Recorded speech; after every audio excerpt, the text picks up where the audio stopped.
Hello and welcome to Concert Pipeline. I'm Steve Jones. Today on the program we have Marc Broussard. I've interviewed Marc a couple of times over the past couple of years, and he's always so great. I mean, he's wonderful. Like, he's just a chill dude. He puts on an amazing live performance, which is awesome. I got a chance to see him about a year ago, probably, at the Chapel in San Francisco, and it was just such a great show. Maybe it was 6 months ago. I don't know. Time passes weird. I told him that, right? But it was such a great show, and he's so fun to talk to. So we're gonna get to that in just a little bit, But before we do, let me catch everybody up on what's going on in my world. I think I on the last program told about I did talk about the trip down south to Universal Studios, so we're past that. But this weekend I was supposed to do a ride with my buddy Joe, about 50 miles, because we were gearing up for a Century ride, 100 miles through the wine country in about 3 weeks. And I'll tell you this, we are not ready for 100 miles. We did it last year, and we were able to practice almost every weekend, probably at least 10 weekends leading up, 10 rides leading up to it, adding on 10 miles every week, give or take.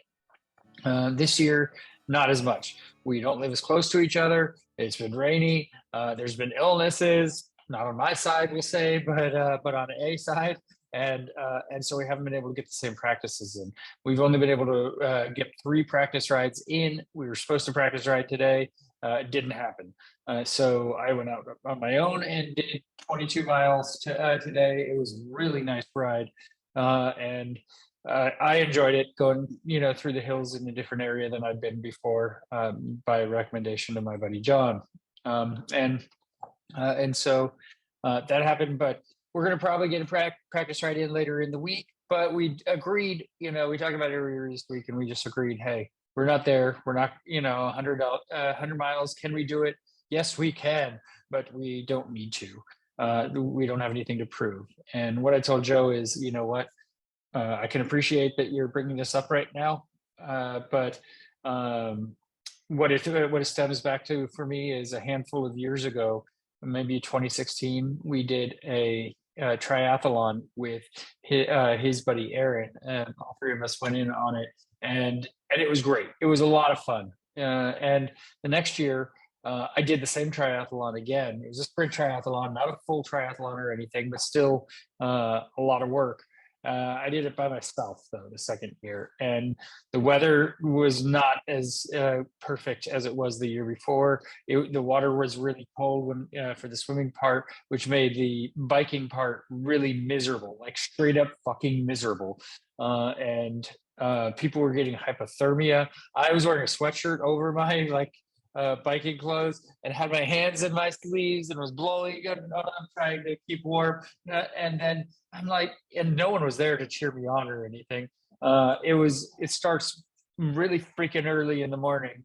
And so I thought to myself as I'm doing that, I'm like, I'm not doing this again. Why am I doing this to myself? What do I have to prove? It's really about taking care of yourself. And that's a long-term thing. And doing something like that, where you don't have support or anything. I mean, it didn't feel right. And this kind of same thing. Could we do 100 miles? I do the Peloton every day, and I'm consistent about it, right? But I didn't feel ready even after my intensive training, and I know Joe didn't feel ready for 100 miles. So we're gonna do 100 kilometers, which is about 63 miles. In 3 weeks, and we're both good and comfortable with that. It'll be a challenge while not killing us to the extreme. So that's the plan for the upcoming ride that we're doing. I'm gonna also tomorrow, as of the recording of this, take my kayak out up to the Lake Berryessa and get a paddle in and just have a chill morning. I think I'm going to take my puppy and try and get her into the kayak too, and see if she responds well to that. If she'll ride with me, because there's a spot that I like to kayak out to, this remote island, and just be one with myself. It's the most peaceful place I've had, really in my own experience. And I used to do it all the time, and I haven't done it in a long time. So I put the kayak racks back on my Subaru, and I'm going to load the kayak up and go have a picnic and a couple beers and just relax and maybe paddle around a little bit. Let my puppy paddle around in the water too, and enjoy the outdoors for this weekend, which is largely by myself. So, as of the taping of this right now, the Warriors are playing the Kings. Also, this is the end of quarter 1 just ended. This is a monumental game because the Kings haven't been in the playoffs for eons, and the two Northern California teams playing against each other is pretty awesome. I'm partial to the Warriors, as the bandwagon fan, but I always enjoy a good game. So I am checking that out. I'm watching the game, but decided to step away to record this pod. So we'll see who ends up winning that game. All right, that's what's going on in my world. Some exciting stuff. Let's go ahead and let's bring in Marc Broussard. I mean, we had such a fun chat, and even I always, when I've interviewed someone before, and especially someone fairly recently, I always kind of struggle a little bit in terms of what am I going to talk to them about, because I like to encompass the whole, how do you get started? Tell me about growing up with music and all of that. And if I've interviewed someone a couple of times, I don't touch on that, but so I have to find new and creative ways to have conversations about their latest release, and as well as kind of feel where the conversation is going and just let it flow naturally, right? Marc Broussard put out SOS 4, which is called Blues for Your Soul. He embraced the blues platform and style of music, and in an area that he hadn't dove into very much before, which is pretty cool. Definitely check that out, as well as all of his other SOS albums, because they're really great. So that's what we got going on. We're going to bring Marc Broussard in. Here is my interview with Marc Broussard. Marc, how you doing? I'm doing well, brother. How are you? I am really good. I'm really good. Good. Yeah. Good. Thanks for taking the time. You got it, man. It's good to talk to you again. Are you looking forward to this next leg of your tour? Oh, absolutely. It's been sort of a rocky road these last couple of years. I've been going through different band members trying to put together a band, because I had some guys that were with me for a really, really long time that decided to get off the road in the last couple of years. And it was hard. It was hard filling those shoes, man. Honestly, it was really, really difficult finding the right cats to fill those shoes and to take up those chairs. So I finally, on the last tour, was able to really settle in with a group of guys that I think will be able to play for a long time together. So we're in the process of just kind of experimenting with the set list and developing different shows for different nights of the week, and really enjoying playing together. We had a show last night down here in New Orleans. So what does that look like for you to kind of go through that process of kind of bringing the right people in? Are you looking at the dynamic of how they work together as well as their instrumental abilities? Like what does that Absolutely. look like? Absolutely. We spend way more time off stage together than we do on stage. And the off stage hang is just as important as what you're doing on stage. I can hire 1,000 drummers, but maybe only one's cool enough to hang, and maybe only one's not too sensitive to be around and causes everybody to walk around on eggshells or whatever it is, man. There's just all kind of personality quirks that tend to cause for a poor touring environment. So I've really, and that's not to say anything ill of the guys that I've had in those chairs prior. For most of the concern is whether or not they live in the state of Louisiana. It's a big concern. Yeah, well, just because of the fact that we port out of Louisiana so often that it's really economical. It's most cost effective to have a band based in Louisiana for me. Yeah, and you use those same guys to record your albums too, right? I have used touring bands to record my albums. This new SOS 4 album was Joe Bonamassa's touring band that we ended up using. Okay. Which oddly enough includes a guy that I had on tour with me, a guy named Calvin Turner, one of my best friends and the first sideman that I ever had in this industry. He was the first guy that ever came on the road with me as a sideman. So is that like catching up for, I mean, you're one of your best friends, so you see him a lot, right? It just happens. We don't see each other often enough, but we talk almost daily. Yeah. So having him in that session for sure was a big sigh of relief for me, just because, you know, I had never really made an album like this before, where I was leaning on a whole other band and going to LA. Like I hadn't made a record in LA since Karen Crow. Mhm. So it was definitely a bit of a different process. But having Calvin there was definitely a big plus, no doubt about it, Yeah, no, that's cool that you get to catch up and hang like that, right? So, for sure. and I'm sure you have a lot of people. I mean, just having been in the industry for so long that, and having toured with so many other bands, that like you're like, okay, you have that sort of relationship with folks, right? Or you're like, you can pick up like you haven't missed a beat, but you haven't seen them in 5 or 6 years. Yeah, it's definitely the case with me. You know, I get so much hang time with the guys on the road that I don't spend a whole lot of time hanging with partners at home. So the same is true for my friends at home as it is for my friends out in the music business. You know, on occasion, like my buddy Seth Walker just came on the last tour with us in the Southeast. I love Seth. He's one of my dearest friends in the world, and having him, being able to see him every day for 2 weeks was awful nice, because Yeah, most of the time me and my friends in the business are like ships in the night, right? yeah, Where we might see each other's posters on the wall of the venue when we come through town, but we very rarely get to see each other and hang. That's why some of those festivals, or the cruise ships especially, that are music cruise ships, those are a whole lot of fun for us, because we get some FaceTime with our friends, you know. yeah. So when you have those festivals, I'm kind of curious. So do you know ahead of time sometimes, like you'll text with friends, you're like, oh yeah, I'm playing, this festival too, or do you just kind of see the lineup when everybody else gets it, and then you're like, okay, I'm gonna get to catch up with these guys at that show. Luckily, my manager's really good about keeping us hip to our friends being on the bills. My tour manager as well, my guitar player Bobby Jr. He's fantastic at doing that stuff. I don't typically know where we're going to be from day to day. I have to open my map or my calendar and find out where we are that day. Yeah, So I don't have a whole lot of forethought in life, to be quite honest. yeah, yeah. Well, let's talk about SOS4 a bit, right? So, Sure.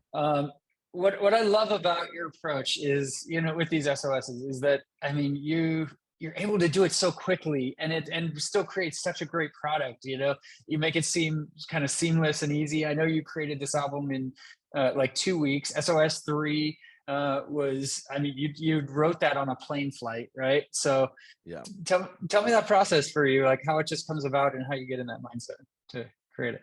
Man, it's honestly automatic. For me, SOS4 vocally was challenging in certain respects and not challenging in others.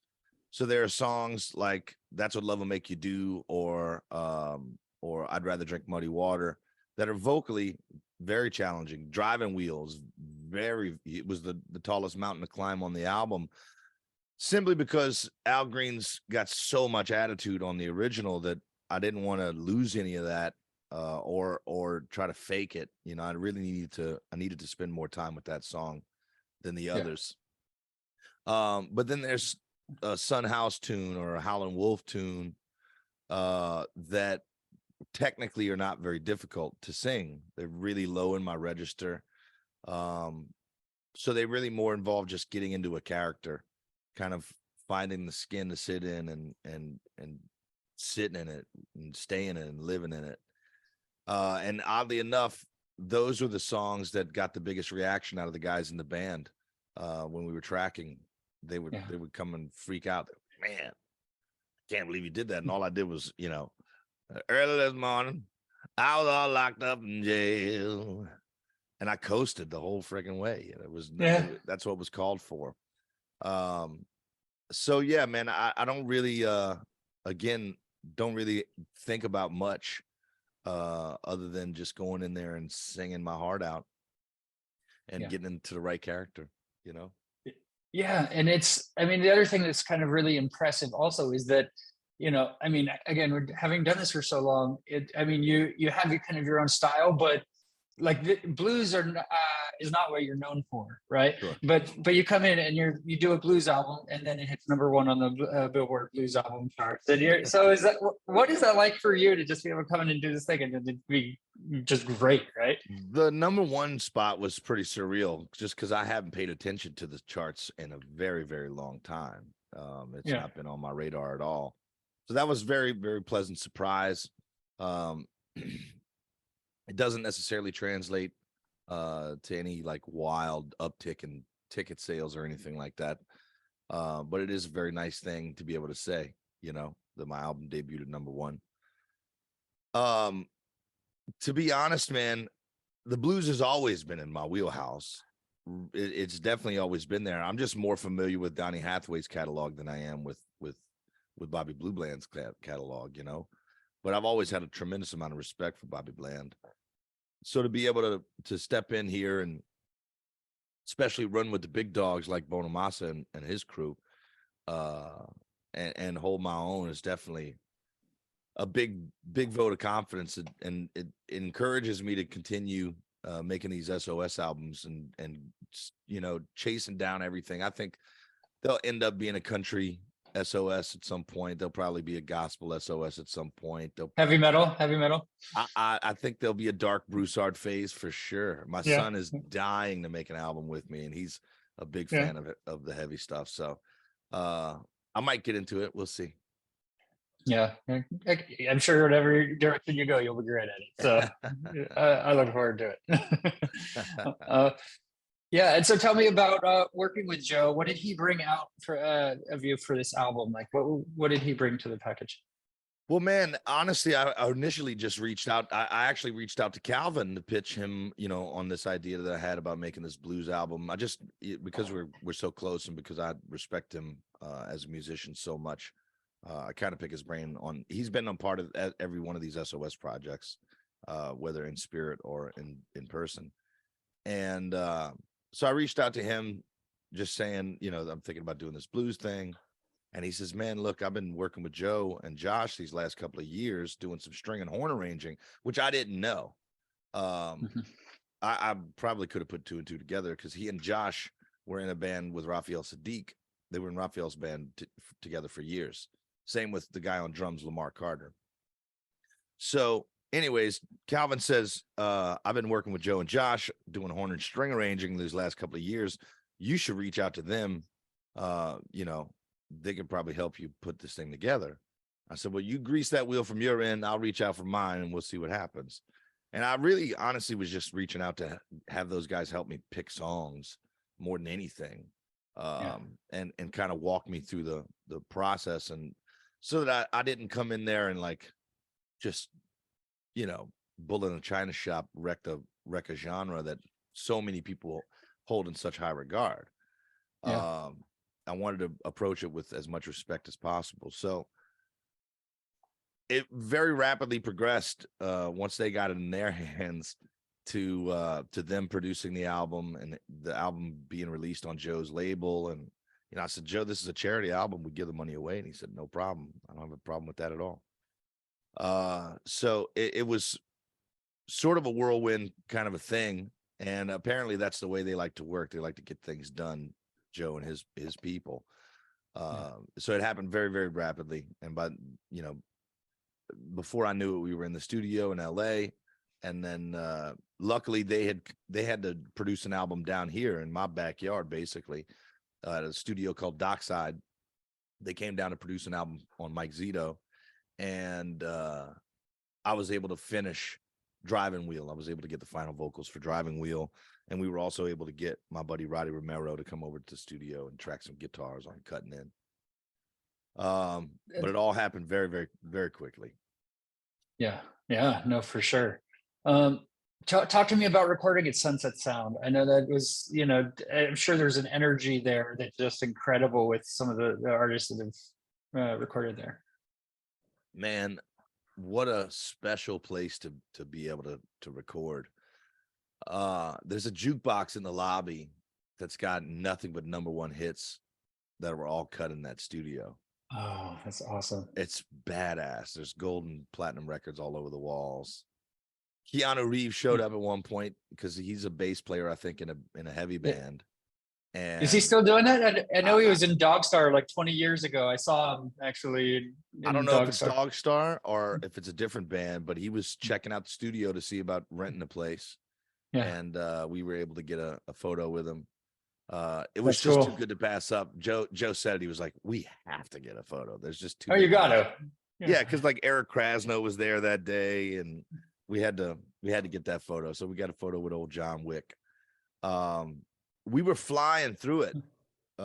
We were going so fast on day 1 and day 2 that we had to like manually pump the brakes a little bit because the cameras didn't show up till day 4, and we were going to be done with everything by the time they got there. So we slowed down a little bit. But man, it didn't take much effort.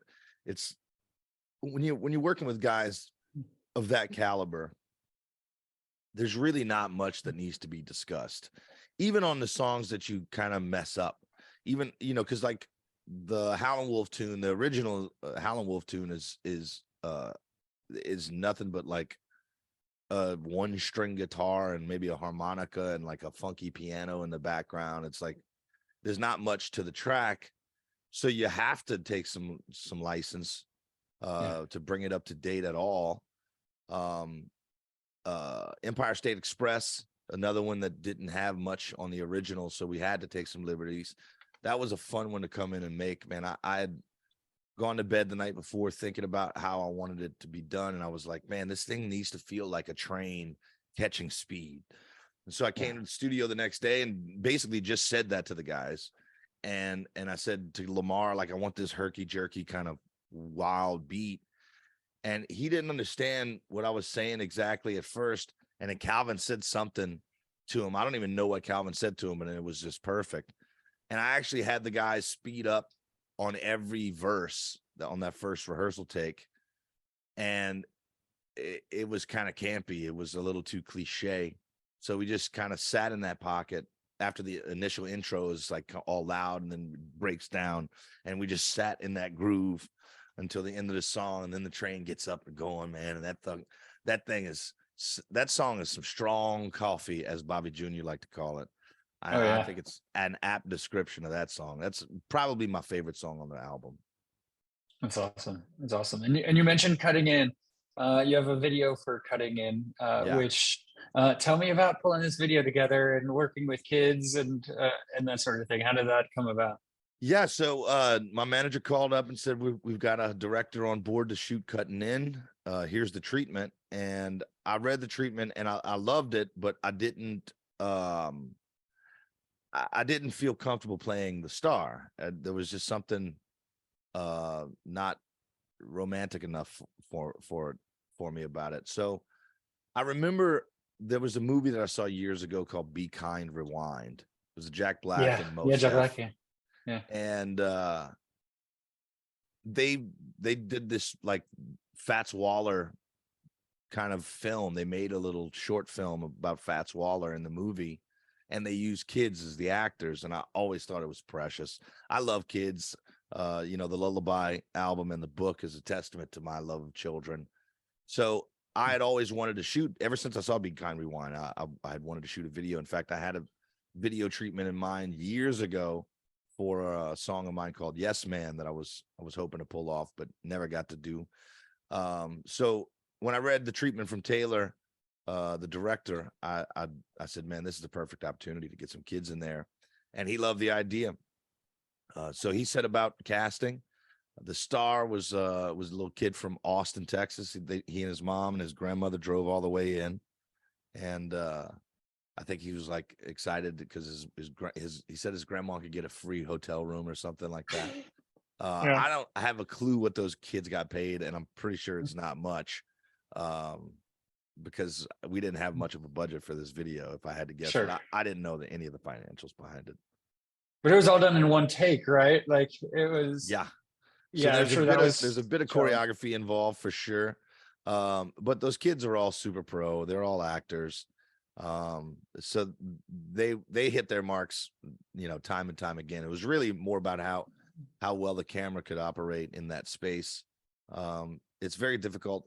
I've actually shot 2 single take videos now, and I find that the people that can appreciate them are it's a very small group of people that really People who know appreciate it. video, and especially, Yeah, right, can see that, because people don't yeah, realize that the cutting and how, kind of that works with your brain and everything, unless, like, I went to school for TV production, right, and so my brain is kind of trained in that sense, and I'm like, this is, the no, camera man. hasn't stopped, and yeah, yeah. Look, there's another video for Love and Happiness from SOS1 where we painted a soundstage down the middle of the room. One half was cream colored, one half was burgundy colored, and we had 2 sets of twins that sort of took turns. Like the camera would come to center, and I would block the whole room. The band was on a center line down the middle of the room, and then the camera would pan out, and it would be a burgundy dressed couple, these 2 twins that we had, and then the other twins were dressed in cream, and then at some point they switch, and it was super creative, but it, nobody would believe, unless you know what you're looking at, nobody would believe that it was anything other than camera tricks. Yeah. So it was a lot of effort for ultimately what wasn't much of a benefit. But I like to indulge a director here and there. If they want to take Yeah. it in a single shot, let's go for it, buddy. Get creative. Yeah, exactly. Tailor to the 1% that'll catch it. So Yeah, exactly. yeah. So I listened to some other podcasts that you were on this weekend, and one, you talk about being signed to Def Jam and just how excited you were, and then also I'm curious also kind of where that level came for you to be able to make that tough plunge to be able to step away, right? Tell me about that journey for you with being signed to this great label and kind of top of the world for you, and then having the balls ultimately to say, you know what, this isn't for me. You don't, you're not going with the album. Let's Well, move our separate ways. I don't know if it was testicular fortitude as much as it was delusion. I just was under the impression that I would always have a home somewhere. First of all, I knew after a couple of years of touring that I was going to be able to do this for the rest of my life. I had enough of a relationship with an audience by that point that I knew that I would be able to build a career. But I was also pretty delusional back in those days about exactly what I was capable of at that output level, at that level of work ethic. I wasn't very, very disciplined back then at all. And I just assumed that all I had to do was show up and things would work out. It wasn't until I went independent, it wasn't until about 2011 or so that I really started to realize how badly I had judged, and started to work harder, started to pay more attention. There's actually a quote from Paul Carrick. I opened for Paul Carrick in Holland, and I just signed a deal with Atlantic Records. It was a big record deal. It was like $1 million record deal. And I told Paul on the bus ride back to the hotel after the show in Rotterdam, I said, man, I just signed this huge deal. You got any advice for me? And he says, Mark, I've had some of the biggest record deals in the history of the music business. And he's not lying. He was in Ace, Squeeze, and Mike and the Mechanics, 3 massive acts. He says, nowadays, and I had just opened for him in, like an 800-seat club. He says, nowadays, my record label is housed in the building that I own. I own my record label. My management firm is housed in that same building. I own my management company. My booking agency is housed in that same building. I own the booking agency. I'm working harder than I've ever worked. I'm making more money than I've ever made, and I'm happier than I've ever been. And it spoke to me, man. It really stuck with me. And, it wasn't exactly like a light bulb coming on then, but it was certainly something that I went back to when I decided to go independent. And Calvin had always sort of been on my ass about not being more disciplined and not working harder. And so ultimately, once I went into indie, I took the reins into my own hands. I picked up the football and tried to carry it myself.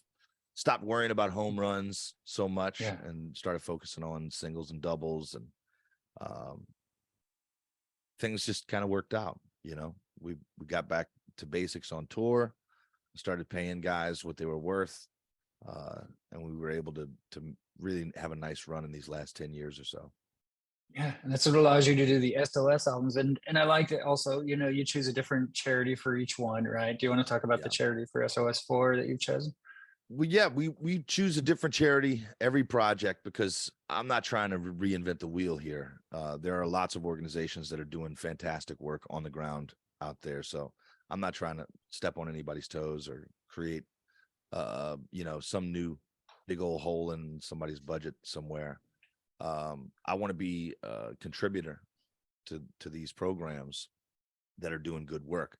So this program is actually an organization that Joe had worked with priorly. His foundation had done some work with Guitars Over Guns. And when they pointed him out, it wasn't exactly what I had in mind, to be quite honest with you, when I started out on this project.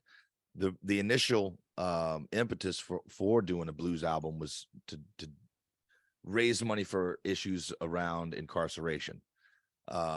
This was a happy compromise that I made with Joe's people. So I actually don't have much interaction. I haven't had much interaction with guitars yet. But I'm excited about working with these folks. Joe's folks love them. And apparently they do a fantastic job of getting kids off the streets for a little while and putting some instruments in their hands. But man, it's been an incredible journey to be able to do this kind of stuff. First of all, CDs aren't really, you know, people aren't buying them to listen to them anymore. Really, most everybody's consuming via streaming. So I wanted to give the fans and you know, some sort of a motivation to actually buy the albums, and throwing the charity aspect at them certainly did that. You know, we have managed to raise tens of thousands of dollars for these organizations, and I hope to continue being able to do that for the life of, you know, for the life of these albums. I wanted to become a perpetual engine for revenue, so hopefully we're doing that, you know. Yeah. And how did SOS 3 turn out? Like, what was the response to that? I mean, doing a children's book and everything. Man, the book has actually been the biggest seller that we've ever had at merch. If I had to guess, yeah, there's almost no one that leaves merch without a book. It's been exceptionally successful in that regard. The Lullaby album, I don't know how much streaming is going on there, and there's not a whole lot of album sales at merch there. But we did just deliver a check not very long ago to Our Lady of the Lakes Children's Hospital for several thousands of dollars.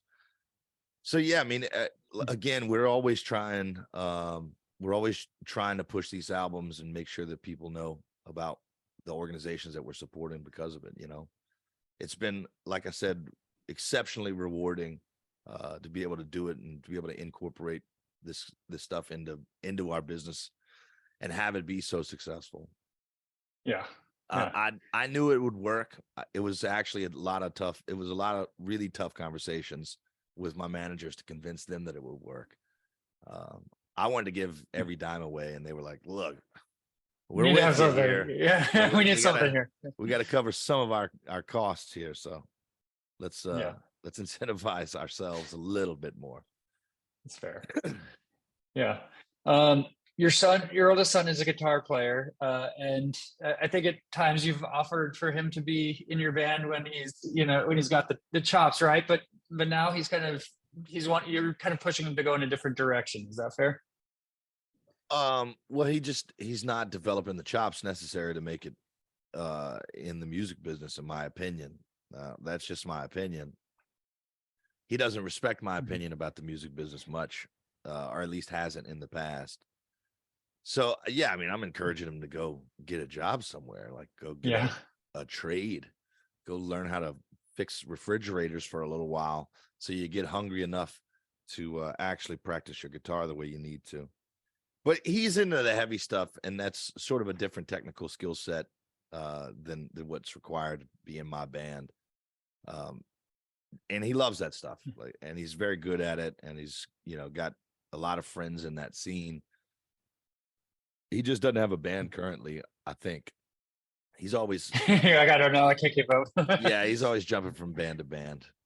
He's Yeah, been in 3 bands in the last 2 years or something like that. yeah. Well, that's cool. I mean, you want to encourage them to do their own thing, be their own person, and find their own way, you know. And if For you have sure. something you can offer them, you know, then great. But you know, you don't want to make them do it, Yeah. right? So Yeah, I mean, as soon as he told me that he didn't take my advice about the music business because he wanted to, quote, make it to the big time. yeah. In other words, Dad, you're not big time enough for me, so I'm not going to listen to you because you don't know anything. I was You're like, like, I've been okay. on Conan, I've been on Leno. Come on, I you even showed know, him. we're not gonna. I brought him on tour. We had a Yeah, sold out variety playhouse in Atlanta. It was like 1,100 people in the building, and I yeah, mean, every one of his favorite bands has played that room, and or may still play that room, and and some of his favorite bands that he thinks are big time probably still can't play that room.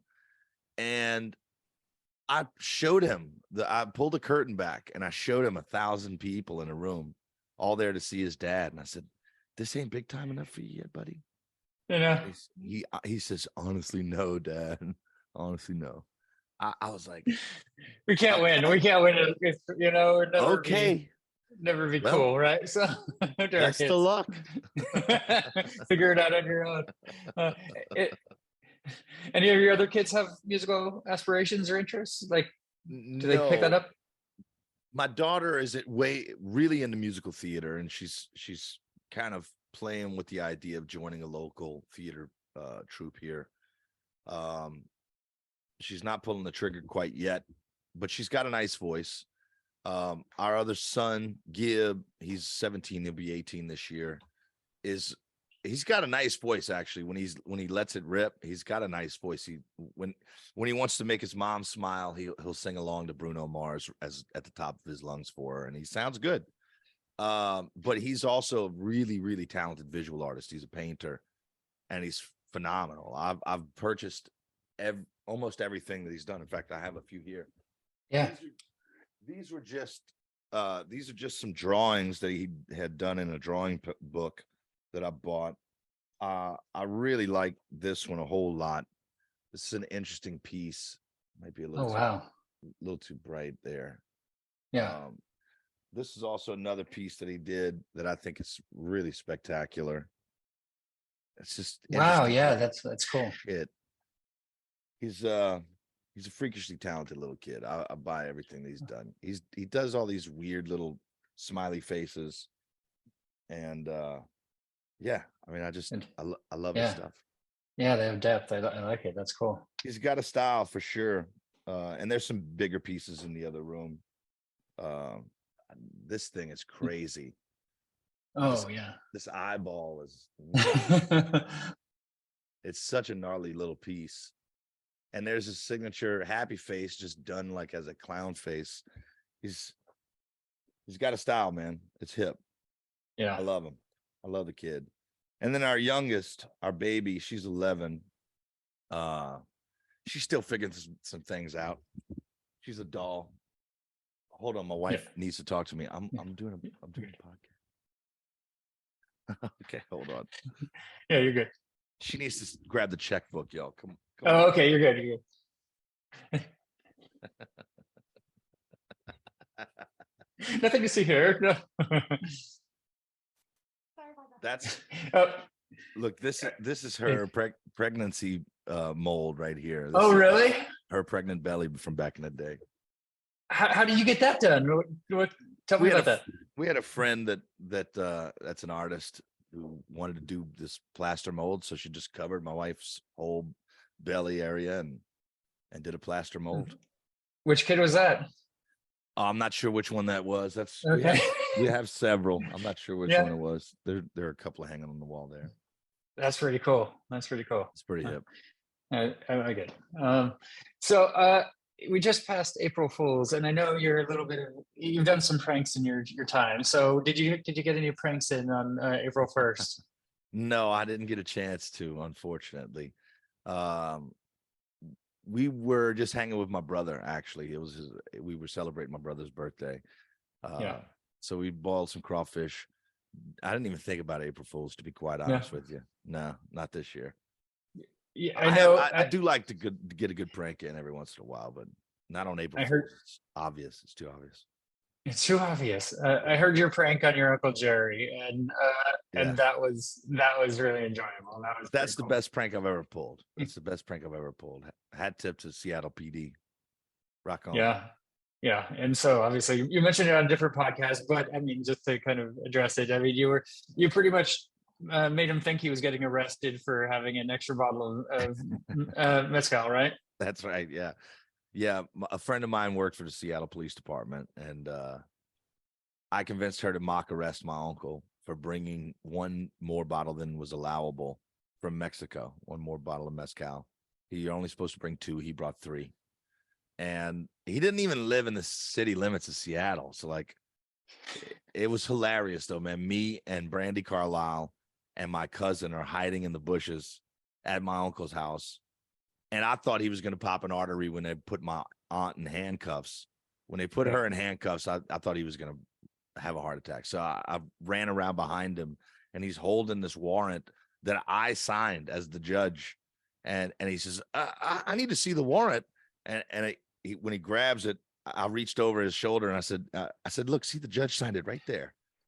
And he turns around and he saw me, and the jig was up at that point, but it was a hell of a prank. He was totally convinced, because those cops were unbelievable. It was mind blowing how good they did acting in that scene. I couldn't freaking believe it. It was some of the best acting I've ever seen. Yeah. It's brilliant, right? They pulled it off, and incredible. Yeah. I had a good April Fool's joke that I put on my kids.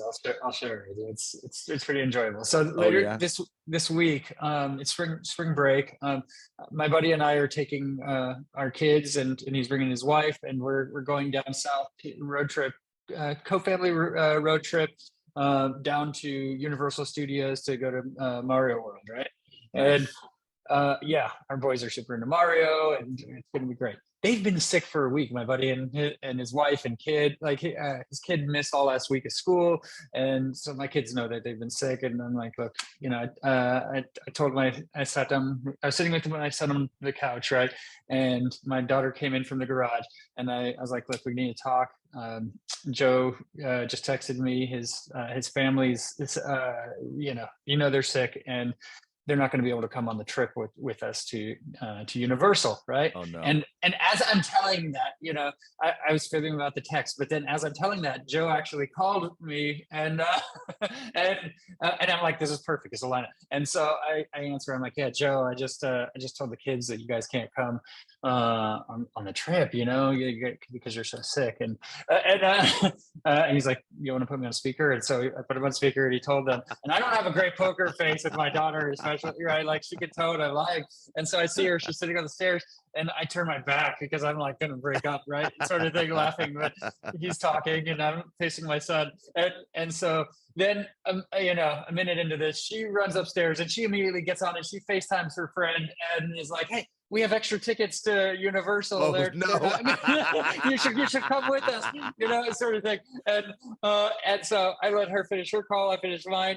She comes downstairs and she's like, so can my friend come with us on the trip? I'm like, well, the tickets are under their name and it's not our tickets anyway, Oh, so yeah.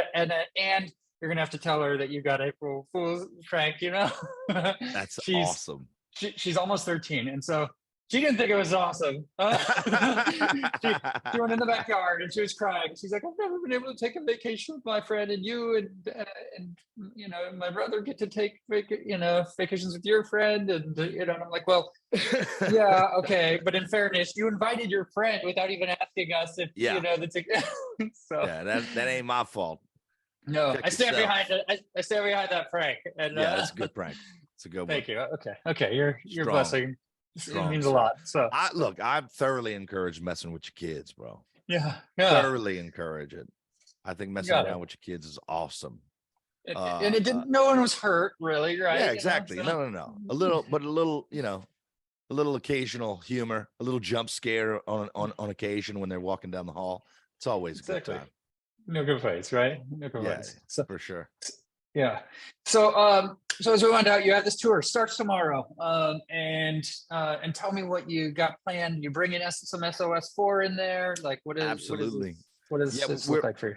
we're currently playing a couple of songs from SOS4 in the set. That's What Love Will Make You Do, and I'd Rather Drink Muddy Water. Nice.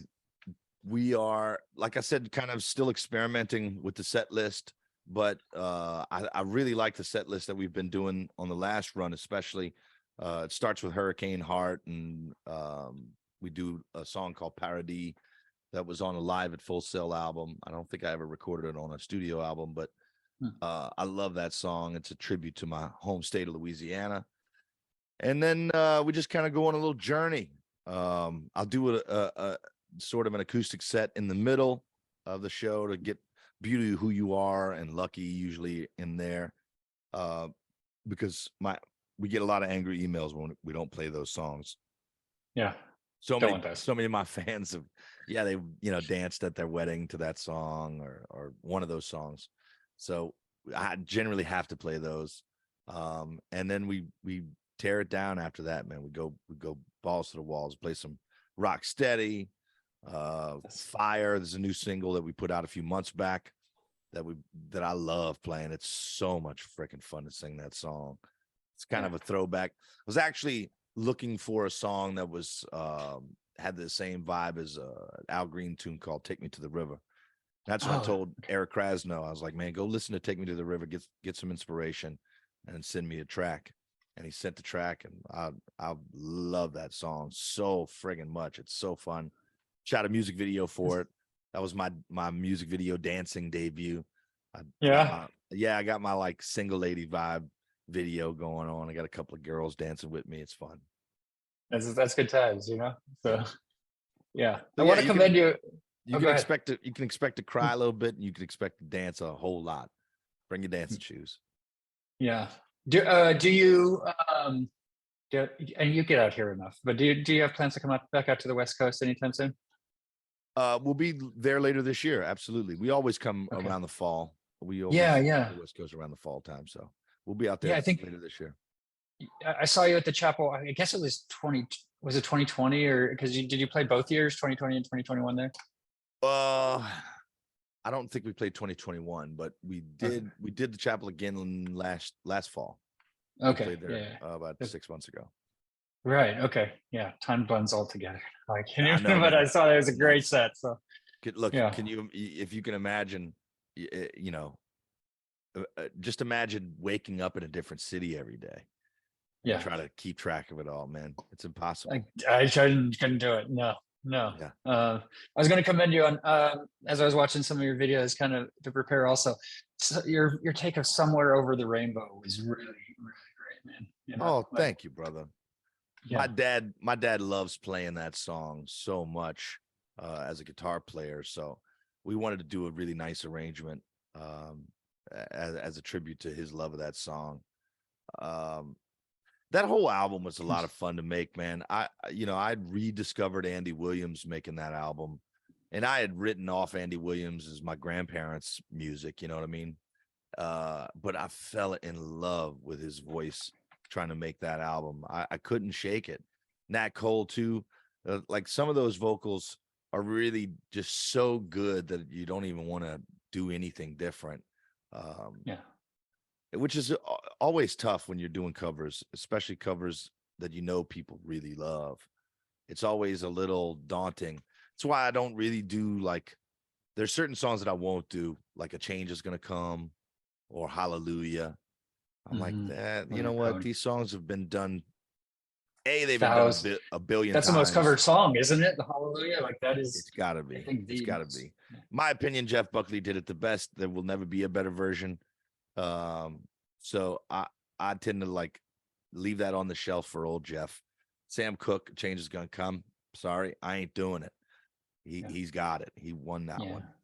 one. So it's always a little bit of a challenge whenever you're doing these covers albums, like I said, to pay as much respect as you want to pay and to take the liberties that you might have or might not have. So Yeah, it's a fine line that we walk when we make these albums for sure.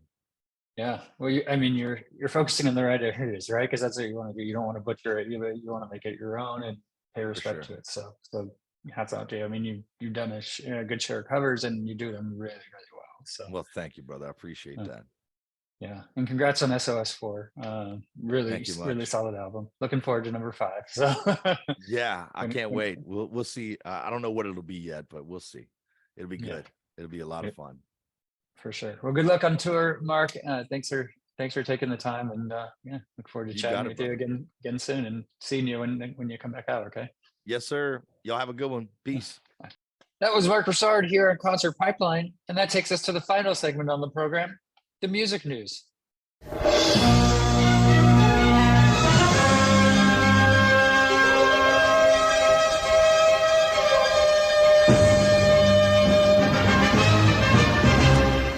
All right, I got a couple stories to wind out the program today. So first up is Coachella. It is going on right now as I'm recording this 3-day festival down in Indio, California.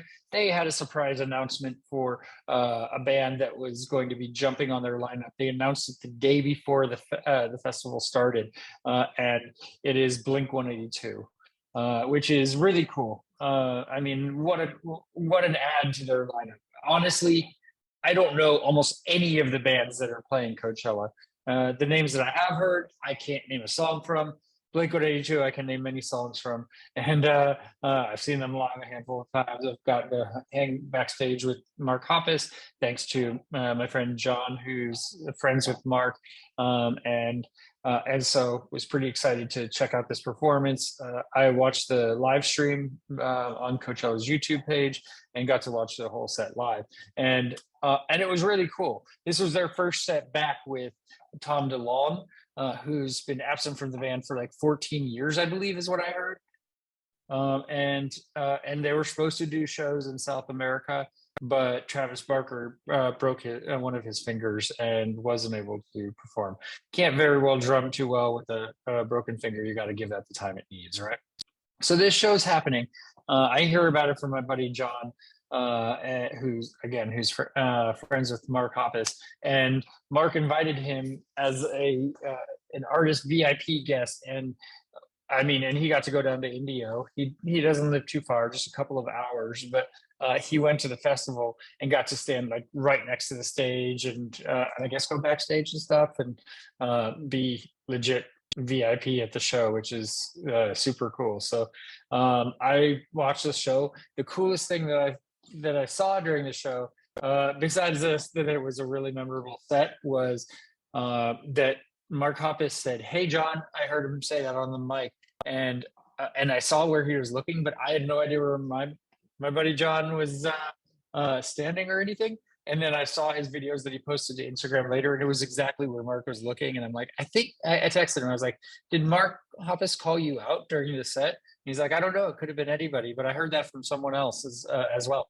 So I think he did, but my buddy John didn't hear it in the moment or see that it actually happened. But what a cool thing for him to be called out, because he was that close to the Blink-182 performance, and they played a lot of hits, some songs that I wasn't as familiar with, but it was like they didn't miss a beat. And the cool thing that I liked the most as well was that the Coachella channel showed live footage from backstage before they actually took the stage, and you could see Mark and Tom just being bros, just hanging out, being friends, and really like it felt natural and connected and everything, just from an outsider observer perspective. So there was some drama there. Obviously, Tom went off to do his own thing and chase UFOs and all of that.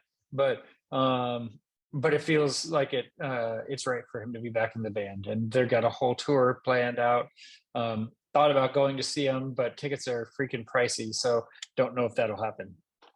Okay, so that's the first part of the Coachella news. There's a lot of other Coachella things that happen at Coachella, and really cool areas where artists will bring out, celebrity and other musician guests as part of their sets. Bad Bunny brought out Post Malone at Coachella, and Let me see. I heard Diddy went out for a performance with someone, as well as a bunch of other uh, guest performers. So lots of stuff happening at Coachella. Okay, Kiss paused a Brazil show after Gene Simmons falls ill and performs sat down. The remaining live shows are expected to continue as normal, though. So that the incident took place on Wednesday the 12th as the band was performing in Brazil as part of their ongoing farewell tour. Um, uh, Gene Simmons is 73, by the way. He had to take a seat on stage and temporarily halt the performance while crew members looked after him. According to a review, the show was only paused for around 5 minutes before he returned to the stage again and continued performing for the remainder of the set. We're going to have to stop, Paul Stanley said to the crowd when he noticed Simmons was seated. You know how much we love Gene, and he's obviously sick. And we're going to have to stop and take care of him because we love him, right? He then asked the crowd to chant Gene as the bassist was being tended to by the crew. While seated, Simmons played some of the bass parts to Kiss's 2010 track, Say Yeah, before returning to the front of the stage. And there's, of course, fan footage of the incident online because everybody's recording all times, right? So good luck to Kiss. Hopefully they're able to finish their farewell tour. Bob Dylan is releasing music from Shadow Kingdom film as an album in June. He made a performance film, Shadow Kingdom, that streamed via the Veeps platform for 1 week in July 2021. And so I guess the new arrangements were so good that pretty much everybody who was watching was clamoring for a soundtrack for the event. And that wish is coming true, apparently, 2 years later. But not just on vinyl. The music from Shadow Kingdom will be released in an album form in June, and June 6th to be specific, and streaming platforms as well as a CD and double LP. The film itself, which is out of circulation since the initial 1 week pay-per-view window, will become available for rental and download for the first time in June as well. So Dylan fans, unite. You're going to get to see and hear some Dylan very soon. There's a single from the album, Watching the River Flow. It's out on DSPs now. I don't even know what a DSP is, but it is out in that format. The track list includes all 13 songs that were in the film, along with the instrumental that close it out, now identified as Sierra's theme. So if you're a Dylan fan, there's some new fresh stuff happening with his show. And apparently he added a new song to his set, and he doesn't mix up his set list very often when he's performing live, but he added some new songs. So that is cool for Dylan fans. All right, as usual, we like to close out where we can with a Dave Grohl or Foo Fighters story. This episode is no exception. So first off, I will say the Foo Fighters are set to play Outside Lands in San Francisco, which I was planning on going to. Before single day tickets to Outside Lands even became available, Foo Fighters announced some additional dates, one being in Lake Tahoe. And so I'm going to go check them out in Lake Tahoe instead of Outside Lands, unless Outside Lands decides to give me some press credentials or what have you. So that is my plan. I was able to get tickets through their pre-sale. They announced the date on Monday, and then 2 hours later, tickets went on sale and sold out pretty quickly. But I was able to grab them. And then when the tickets went on sale, the general sale on Friday, all bets were off. There were no tickets available. The show was very sold out. So I'm also more excited to see them in a 9,000 capacity venue rather than a 100,000 or whatever capacity festival in San Francisco, where it's going to be a pain in the ass to get to and all of that. So again, if Outside Lands comes knocking and says, hey, Concert Pipeline, we'll give you press passes, I will be at both shows. But really looking forward to seeing Dave and crew, as well as their new drummer to be announced. There's a teaser of a new music from the Foo Fighters. Are you thinking of what I'm thinking? Which they tweeted on this past week. It's a small little teaser, and they're going to play their first headline shows, as I mentioned, and I'm guessing they're going to be playing a new song at the during the set as well. So it's so small. I can play it.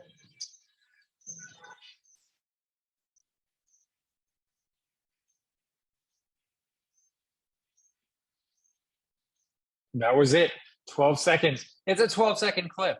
And so there's not much to know there other than it's not something that we've heard before as Foo Fighters fans, but there's something coming. So again, the speculation remains about who's going to be drumming for the Foo Fighters, but Pearl Jam's Matt Cameron recently shot down rumors that he'd be joining the band. And so I guess I don't know what to say without getting in trouble, but I do know what to say without people going, what? I don't like, there's a quote from a radio DJ apologizing for to Grohl for revealing the new Foo Fighters album is on the way. I think, I don't know. There's a lot of talk about what's going to happen, right? But as far as the drummer and as far as the album, and the tour as well. So they could potentially have drummers fill in for the touring dates that aren't actually fully part of the band, but they've had some time to kind of determine that, right? So we'll see what happens. All right, that is our show for today. Thank you for tuning in. We don't have another band lined up right now, so we might have a week or two off. We will see. But thank you again for tuning in. For all of us here at Concert Pipeline, I'm Steve Jones. We'll catch you next time.